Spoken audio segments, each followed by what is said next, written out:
How's it going? So we have an icebreaker today. You know, it's Christmas. Everybody's having a great time. I'm having a great time. You know? Josh was just talking about what a great hair day I'm having. So you guys feel free to comment on that. I did not bring that up. Send me your hairdresser recommendations. Initially. What he didn't mention is thank you for making, what did we make, 30 waffles this morning for our coworkers? Plus bacon. Plus bacon. And when I say we, not Josh, my family and I did this. I was an eater, not a maker. No, look, that was great. This is an annual tradition. This was our 6th annual family breakfast. It was a really good staff family breakfast. I enjoyed it. I got the cinnamon waffle. Highly recommend. That seemed to be the most popular. So we'll plan ahead for that next year. If you guys ever decided to do food truck, I think like a waffle food truck would be welcome. That's actually not a terrible idea. Yep. Trademark. 15%. You've already claimed your I get my steak. Your portion. All right. Creative director. So that was great. It is Christmas. And very close to. It's almost Christmas. It is the Christmas season. It is the Christmas. Yes. I feel like the week of Christmas, and part of that's because I don't have to wake up and take my children to school. What a difference is that? Like, it makes a world of difference. Such a difference. You know, Hoover schools are in today and tomorrow. I heard that. Sorry, seems awful. Hoover City school people. Like they're really going up to the wire. They love education. That's good, I guess. But I guess so. But yeah, so we are enjoying a little calmer. And they don't have to do homework every night when they come home. That's and right. You don't have to sign any forms or send any checks. You don't have to keep checking that online grade system to see if everything's done. Do you know, I freed myself of that last year. You really should. I did. I don't even have the login to the current one. Yeah, I don't think it's a healthy development in our culture. I really don't. For the children or for the people. Yeah. You know, we just were kind of surprised. Or you did the math, but you maybe were right or maybe weren't right. Mm-hmm. But now it's kind of a constant feedback that you're always having to worry about it. Right. You know, both of my daughters keep track of their grades, and I check in with them, and we just leave it at that. Enjoy the freedom. Because what I found was every time I would say, like, look at and they'd be like, no, it's because she hasn't put in such and such grade, or he hasn't graded, and so I was just constantly stressed out for no apparent reason. So I just said, you know what? Yeah. Well, this is your thing. Or like we had we have not evolved to that point yet, but so we did the math where some kids in our family needed a particular grade to stay at anonymity. They needed like a particular grade on the exam to ensure the A. Right. And so there was just an immense amount of pressure now felt by, I have to do this, at least this good. So, of course, I think one of those grades was like you have to get a 64 to keep your A. Mm-hmm. So that was nice. So just study. Just study some. Yeah, actually, but that's the reverse bad because now you don't try as hard. Right. So it's got to be somewhere. We need to find somewhere between what it is now and what it is when I was growing up, because I know I'm a little bit older than you. Only calendar-wise, of course. No way, I'm sure. But But because you wouldn't there was really a surprise. know until we had 6 weeks though. So we got report cards every 6 weeks, not 9 weeks. So that was. I didn't realize that. I didn't realize that difference. Yeah, that was okay. But so a little quicker feedback. But I remember being surprised by some grades. I'm like, I pulled an A in that class. That's awesome. I remember being surprised by I had an exam. Actually, I had a teacher ask me. She said, "I don't know how you did it, and I'm really confused on how you got such a high." It was a math class, which makes sense if you saw my grades. But she's like, "I don't know how you did it, but you managed to get an A in this class with that exam." And I was like, "I do not know how I did it either." But yeah, she was kind of confused. The math teacher was confused by the math. I remember getting thus my grade. I remember getting a really bad grade, and the only really bad grade I got in high school, and it was because the teacher she had actually lost my binder. This is a whole story. It'll probably be a sermon illustrated. But she had lost all my homework binder, and she said I never turned it in. And I said, well, I know I did because I don't have it. And I believe this is true. Like my dad and I actually went to the dumpster of the school and found where she had thrown the homework binders out and found mine in the trash. Really? And turned it back in and got a better grade. Well, I would hope you got an A, like regardless of what you had before. Right? Yeah, I think she was going through some things, but I was like, I'm a kid who turns stuff in, like, so we had to go search in the trash for the folder and found it. Wow. So that was a good time. That's quite a story. I have great parents. They're committed. Yes. Reminds me of the time that I accidentally threw my phone in the dumpster here at work. I think I was here. I was like, guys, I don't know where my phone is. I was looking, and they looked it up for me somehow. I guess find my phone on my laptop or something. I can't remember. And they were like, I mean, Joe, it's close. It's very close. But it seems outside for some And I was like, the last time I remember seeing it was in my car, and I'd had to go. I don't know if you get these phone calls as much as maybe Jen does, but I had gotten one of those phone calls. Can you come pick up me and 27 friends from such and such place? Because it was never just one or two kids. Right. It was like 1,000. And I was like, okay, yes. And so I had cleaned out what was in the back seat of the car and thrown it in the dumpster. Awesome. And I had thrown my phone in there. And Lucius and Joseph were kind enough to go into the dumpster and get my phone. It is not a clean dumpster. That is not like a walk-in. I don't remember how full it happened to be at the time, full or empty, but that's really nice. It was very nice. It was very nice. Those phones are not cheap. Sometimes I'll take stuff out of my car to throw away real fast, and I have my keys in my hand, and I often think one of these days I am going to just throw my keys in the dumpster. Be careful. Or in the trash can. Be careful. That'll be gross. And then we'll get to empty it. Yes. So, talking about trash and Christmas, one of my biggest fears. Oh, I thought you were about to try Christmas, to segue into the sermon. Talking about that would be really impressive. I don't know if I have that level of skill. That sermon yesterday, trash, right? Talking about trash. What was that? I don't think the waffles have been good for us. Sorry. We don't need this much sugar. Speaking of Christmas and trash, one of my fears is, when we do opening of Christmas presents, we keep a separate trash bag and put all of the paper and bags and stuff we're not going to use anymore in the trash. But I will confess that I don't like throwing that away for a while. Because you're afraid there's a gift in there? Yeah, with gift cards, it's easy to think, well, hey, do you have that, gift card? And then you don't. Right. So a lot of times I will bag it up and then I will transfer it piece by piece to a new trash bag. And that's a little bit... That doesn't sound compulsive at all. That sounds very normal. But you know what? That one time I find that gift card, it'll be worth the effort. It'll be like paying me back for all that time. Now I'm just concerned that I might need to come to your house and make sure you don't have a room that just has the bags of wrapping paper from Christmases past. No. You keep putting them in there year after year. Guys, you know where that gift card is from... Circuit City? I think it might be in my bag. You know what? I just might have it. Give me a minute. Yeah, I got one in here. Let me go get the 1998 yes, bag. you just have the year labeled on it? We just marker on it. It's like, hey, this is the Christmas we had a trash. Blockbuster gift certificate. Can you locate that, Josh? That is fun. I still have my Hollywood video card. It's in my drawer. I keep that kind of stuff. Just hanging on to it. These both the guys were like, I mean, it's kind of fun. It's the memories, really, that we made along the way. I'm a fan. But, so speaking of Christmas and trash, one thing that is not trash is peace. And, yes. at Christmas. I'm a big fan of peace. Yeah, so we talked about peace yesterday, and it was a lot of fun. We had a great day. No children singing this time, which was okay. That was fun. But it was a really neat day, just getting to see people, a lot of extended family members. Yes, that we got to meet. That was some nice. People there. Yep. Some people sat in the front row, which was good and a little confusing. We welcome it. But yes. And then as we talked about this idea of peace, tried to hit on a lot of practical things, but also just this biblical concept of what it really means to have peace. And so I hope that even as we go, home for the holidays, or as we enter a season where it's kind of chaotic. I mean, we talked about it's nice to not have school, but we have shopping and we have food preparation and house cleaning, and so it is a kind of hectic season for a lot of people too. Right. And of course, some people work extra. When I was a retail worker, this was not like a break. It was like Yes. terrifying.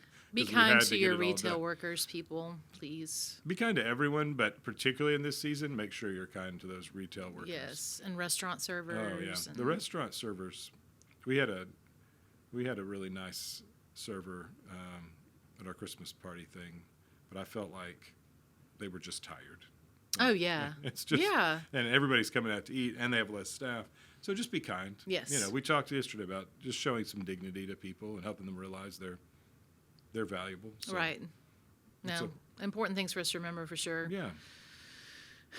Practical tip. Practical tip. So we'll dig into more because I know I'm skipping towards the end again, like I tend to do. But I liked just kind of the thoughts that you left us with when it came to the response time. Which, if you're still pursuing peace with God and you don't feel like you're like, let's have a conversation. If you still don't have peace in a relationship, like reach out to the person. Don't keep putting it off. That's right. I mean, there's a level of initiative we have to take when it comes to peace. Like, it's not going to be a natural thing. And I think that was kind of clear. Like, our world tends to move towards chaos or conflict. And that's just natural. We have our interests, people have theirs, and when they conflict, that we have issues. But there's some initiative, particularly as we talk about this concept of faith and this peace with God, because this is a season where a lot of people are asking a lot of questions, I think, about their faith, about their traditions, and how they've maybe grown up in the faith or what they've learned. And I think those questions are okay, but you have to take the initiative to really address them and really pursue answers through God's word, through prayer, conversations with people. I mean, I would love to have a conversation with somebody just to talk through how they're feeling.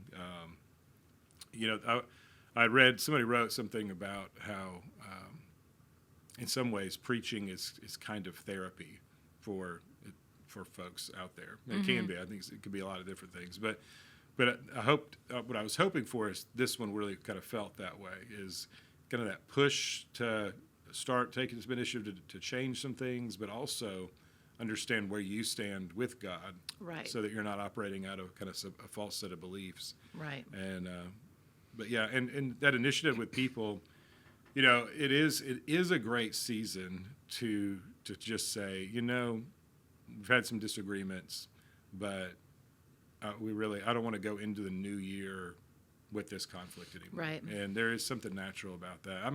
I love seasons. I do think God created us to have seasons. You see it throughout the Bible. You have like the harvest, and you have these festivals, and you have this year. And I do think there is a meaning to time and seasons that is kind of woven into how we experience life.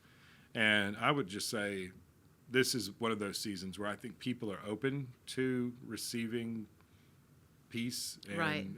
and I think people desire it. Yeah, everybody wants to be happy or have joy and peace at Christmas, and so they might be more open for the That's conversation. right. Yeah. That's right.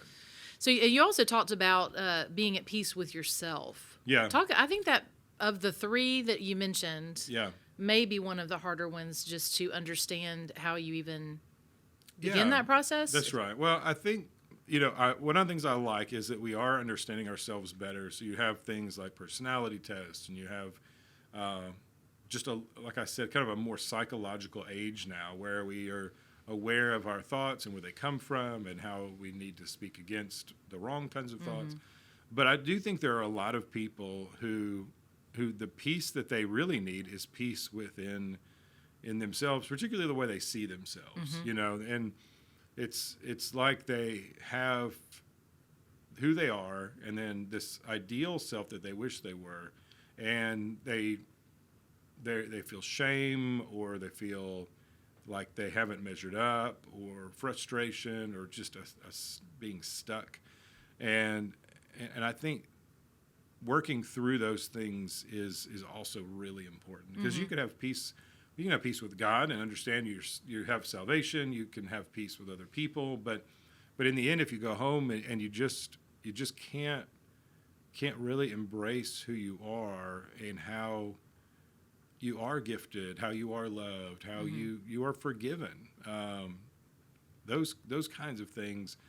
If you still have that internal struggle, then it is hard to feel peaceful. Now, what we're not saying is, just give yourself a break, like ignore your sin, ignore your fallenness, ignore the mistakes that you've made, but to receive them in light of the gospel and in light of who God is very different than A, dwelling in them, or B, just saying, well, they don't matter. Right. It's a lens, or it's an interpretation that we can use. And it is hard. I mean, there's so many messages, that say, well, you haven't added up, you haven't accomplished enough, you're not good enough, you're not doing these things that you could have done. And then we have the comparison traps of social media and just life in general. Some people do better at certain things. And some people are better at pretending that they're better at certain things. I know. I've said this before, but if there was ever a day where everybody could just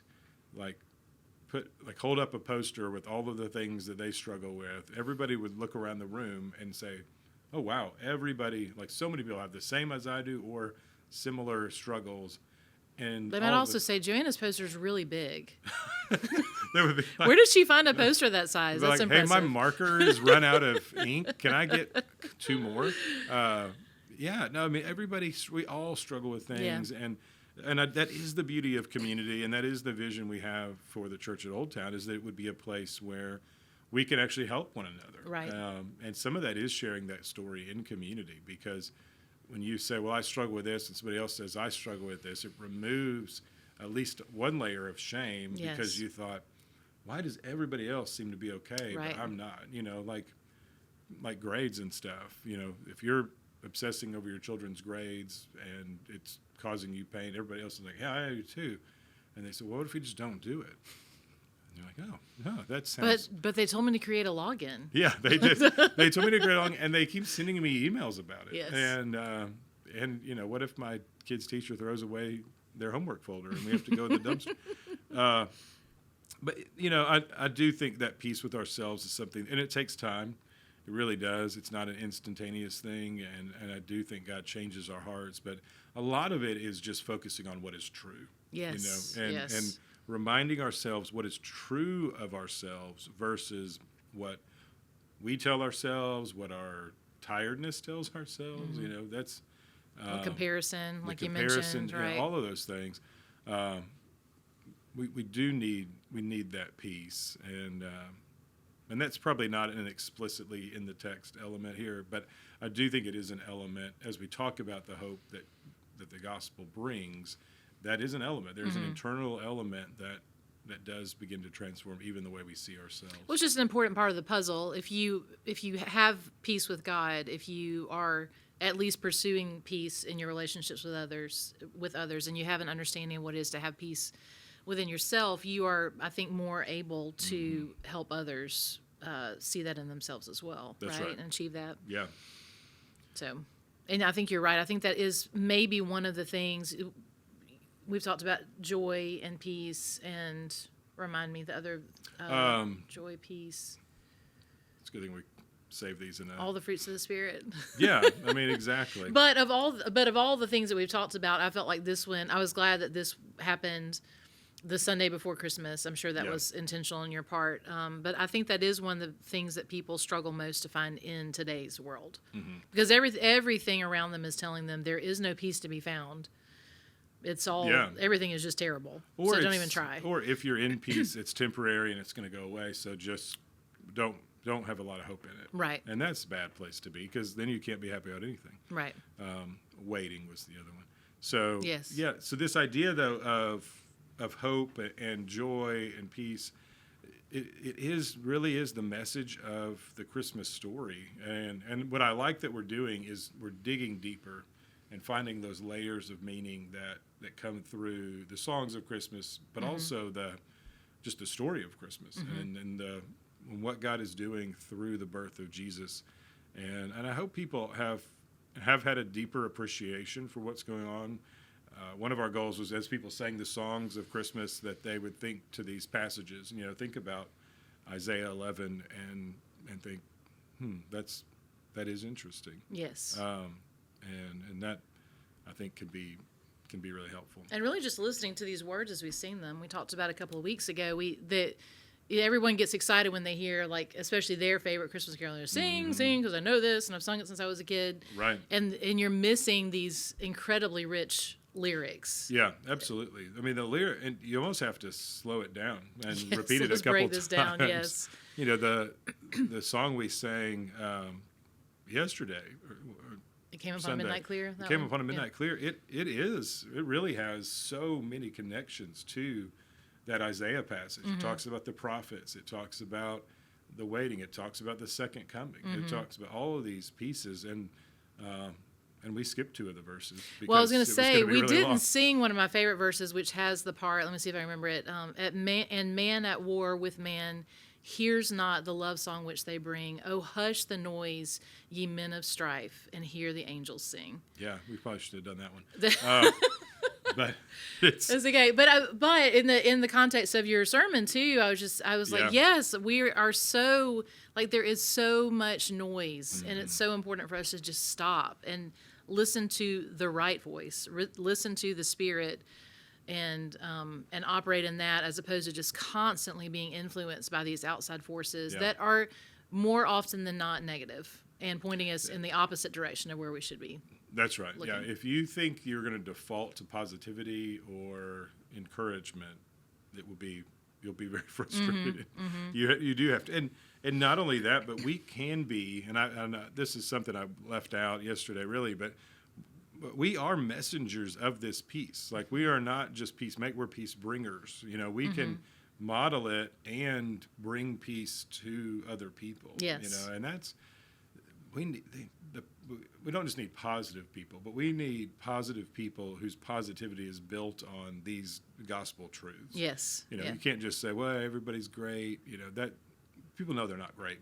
But you can say that God is good, and here's how he sees you, and here's what he believes about you, and here's how he's working to do that and make it. So, yeah, I think we really can be. When we talk about this idea of kind of waging war against the evil in the world, that's a big part of it.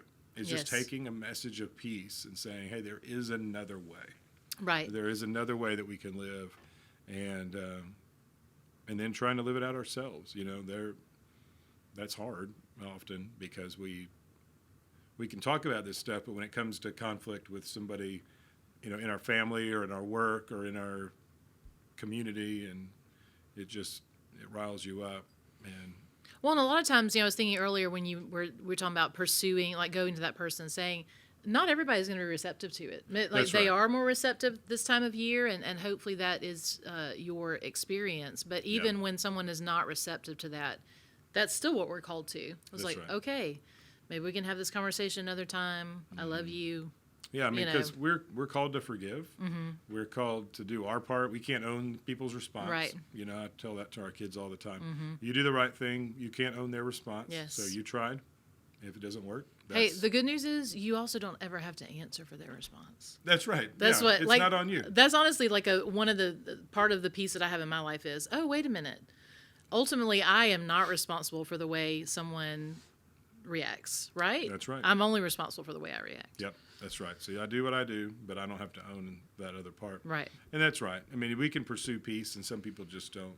You know, and it's just not natural. It is amazing what gets so much attention, especially on social media, or like people being mad at one another. Oh, yes. Or people complaining. I mean, those videos go everywhere, and it's because we're drawn to the train wreck of conflict. Yeah. You know, it's people.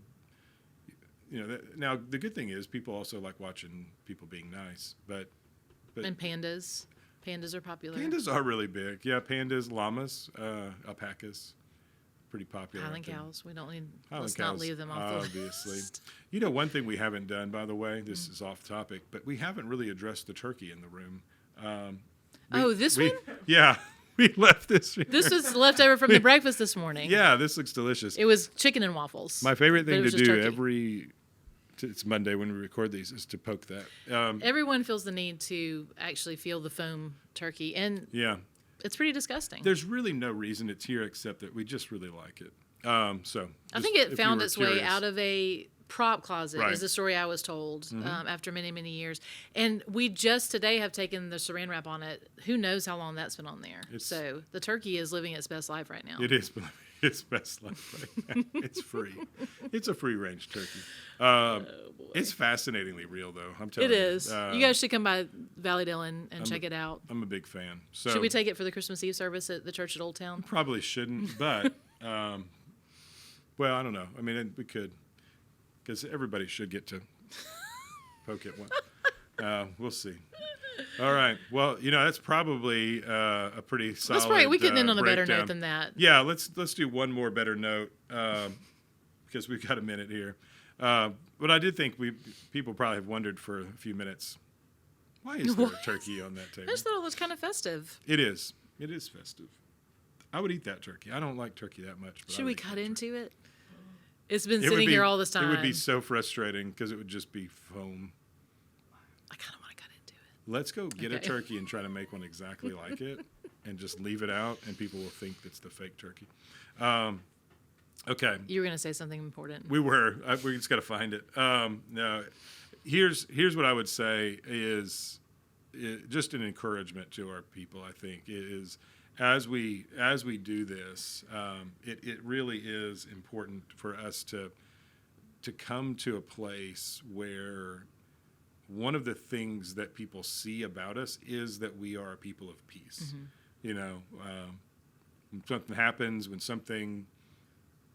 people come at us with frustration, it really is transforming for somebody to not respond in kind. Yes. It's unfortunately it's shocking. And so Yes. if we are known as the people who bring peace to situations, and not that we can't get frustrated or upset about things sometimes, or even be passionate about them, but to be a people of peace, when people come and they say, how could you just sit there and still be kind and still be friendly or still point people the right way, that communicates something much deeper than just I'm a calm person. It communicates a peace that you have with yourself, with God, and a peace that you're pursuing with other people. And so to be a people of peace, I think would be a great legacy, and I think it's something we're called to do. So. That's a better word continue. to end on than It is. than the foam turkey. I know people are fascinated by the turkey, though, I'm sure. Really quickly, though, you and I talked earlier. We are going to start referring to the churches as the OT. Is that The correct? OT, yeah, we'll try it. If it catches on, then we'll keep going. Okay. I have some questions, but I also have some hopes and dreams. So we'll have to see how it goes. Right. So this Sunday we're going to be one servicing. This is good for people to Yes. know. It's at 10:30 10:30. service. So we're just not doing the 9. We're just doing the second service, Right. which always takes place at 10:30. Right, and no children's programming. They're in with us. So it's not. But There's not any preschoolers children. do have. Yep. Okay. Yeah. So just summarize the things we just said, choppily. We do have preschool Yes. at 10:30.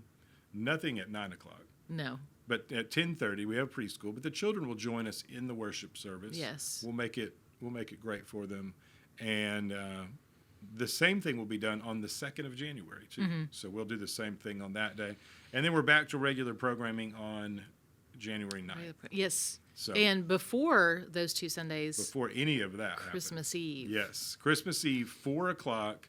It is designed to be a really meaningful time, just to celebrate as a church family, but also just to reflect on that night. I think what I love about a Christmas Eve service is that it just really brings the season home. You know, before the chaos of Christmas morning, and all of that entails, you focus in on that true meaning of Christmas and get to celebrate it with others, and it'll be fun. It's a family thing. This is an the all whole ages. family. Yeah, that's right. Preschool Yes. children, students, adults, all of us together. And we understand that children, especially on Christmas Eve, do not always sit quietly right. throughout It an is- entire service, and we are okay with it. That is good, It's yeah. okay. Yeah, this won't be like a solemn, like where you have to keep your hand on your child's face the whole time. This Just is part of it. this is just maybe like for a prayer time, but you're well versed in doing it. And then that'll be good. And then Sunday we're going to talk about love, and that'll be really fun. And we'll be wrapping up our Christmas series on that day. But it's good times. Sounds good. Yeah, absolutely. If you're ready to dig in. We are going to start Genesis in January, so that'll be fun. Yes. You can get some pre-reading in now if you would like to. So. All right. All right. Very good. Thanks, guys. Have a great week. Hopefully we'll see you Christmas Eve, and if not, Merry Christmas. Merry Christmas.